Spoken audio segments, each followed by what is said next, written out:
Hello guys, আসসালামু আলাইকুম। রান্না করতে চলে এলাম। আজকে রান্না করব বিরিয়ানি।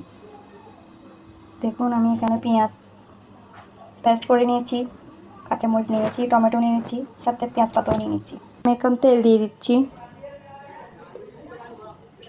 পেঁয়াজগুলো দিয়ে দিচ্ছি।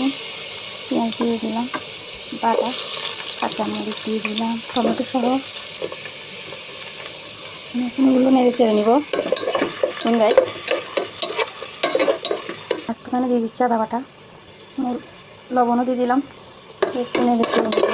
আমি এখানে হলুদের গুঁড়ো, মশলার গুঁড়ো দিয়ে দিলাম, মরিচের গুঁড়া দিয়ে দিলাম, নাড়াচাড়া করে নেব। আলাদা করে পানি দিয়ে দিলাম এখানে কষানোর জন্য, আর একটু করে নাড়াচাড়া করে নেব। এখানে কেটে রাখা আলু মাংস দিয়ে দিলাম, একটু করে নেড়ে চেড়ে নেব। একটু হালকা করে পানি দিচ্ছিলাম, কারণ এগুলো কষানোর জন্য একটু পানি দিতে হয়। মশলা দিয়ে দিচ্ছি এখানে, নেড়ে চেড়ে নেব। আর একটু মশলাগুলো যতই নাড়াচাড়া করবেন ততই মশলাগুলো ভিতরে ঢুক। আমি ঢেকে দিলাম। কষানো শেষ, চাউলগুলো দিয়ে দিব।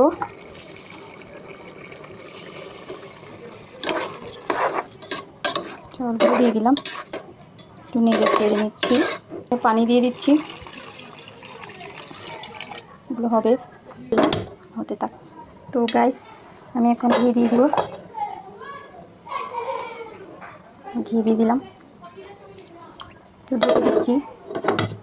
তো গাইস, দেখুন গাইস, আমার বিরিয়ানি রান্না শেষ হয়ে গেছে। দিচ্ছি